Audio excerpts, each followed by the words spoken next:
هلا حبايبي، شلونكم؟ شخباركم؟ ان شاء الله الكل بخير. تعالوا خلينا نسوي غدا سريع وكلش سهل وطيب. راح نسوي فلافل بالعدس. بالعدس راح نسوي فلافل وحمص بطحينة بنات، كلش سهلة وسريعة. انا طبعا منقعة العدس قبل نص ساعة، بس شنو اختصرت لكم الفيديو ب3 دقائق. وانتم تعرفون مكونات الفلافل، اكيد لازم كرفس، كراث، ثوم، بصل. هاي هي المكونات مالت الفلافل. ونقدر نضيف حمص او لبلبي او هسه عدس. سووها بالعدس بنات وشوفي تجنن، راح تصير ادمان عندكم وطعمها كلش طيب وكلش سهلة. خليها بمحضرة الطعام وماكو هيك يعني سهولة. تنقعونها مدة نص ساعة، بس نص ساعة بدون لا صودة ولا اي شي، بس مي. وتنقعونها نص ساعة انه بتصفونها وترمونها مباشرة. يعني اذا انت بالليل جا على بالكم فلافل ما راح تاخذ وقت منكم هواي، شغلة ساعة تكمل هي وتقلاتها وحبشكلاتها. هنا أنا ضفت سمسم، سماق وملح وبهارات فلافل وسودة.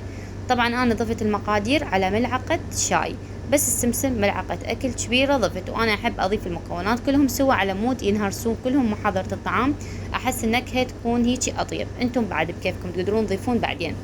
هنا أنا ترمتها بمحضرة الطعام وما أخذت مني مي نهائيا، لأنه العدس أنا نقعتها بيه سوائل والخضروات بيها سوائل، فما ضفت لها مي أبد.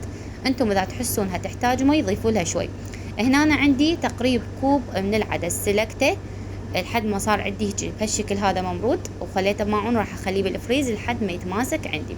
راح نسوي هسه البوتيتا، قشرناها وسوي شوي حركات. نتمنى لو هيك الشغل يخلص بسرعة بنات، نتمنى. نقعناها بمي لحد ما يجي وقت التقلاة مالتها، على مود نتخلص من النشا مالتها وتكون طيبة وطرية. هنا أنا خليت فلفل أسود، ثوم مطحون، وخليت عليها راشي وملعقة لبن، وضفت عليها زيت أو زيت الزيتون أو زيت عادي انتم بكيفكم.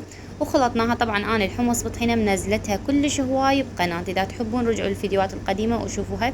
مسوية عندكم يعني مسوية أنا سلسلة للمقبلات، بس أنا هسه اختصرت لكم الفيديو. وهنا أنا زينتها بالبابريكا. وكملت عندنا الحمص بطحينة بنات تجنن، والله تجنن. جربوها كلش طيبة، انصحكم تجربونها.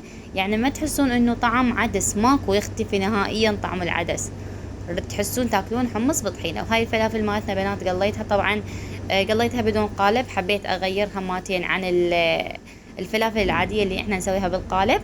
وهذا كان غدانا، سهمكم العافية. ان شاء الله تجربونهن وتعجبكم. غدا سريع وسهل. طبعا هاي المكونات اللي حضرتها كلها شغلة ساعة ونص وكملت عندي، تاكلونها بألف ألف عافية. شوف الفلافل شلون هشة. لازم طبعا نسحق بنهاية الفيديو. وهاي شنو هنا عوداني انا جاي اكل وهم منتظرين ضالين. يلا يا معودة خلص التصوير نريد نتغدى. قلت لهم هسه دقيقة بس خليني نكمل تصوير. وهذا كان الفيديو مالتنا حبايبي، خفيف ظريف حلو، ان شاء الله استفاديتوا منه. لهنا راح اقول لكم مع الف سلامة، انتظرون ان شاء الله فيديو جديد. بس شنو لا تنسون اللايك والاشتراك بالقناة.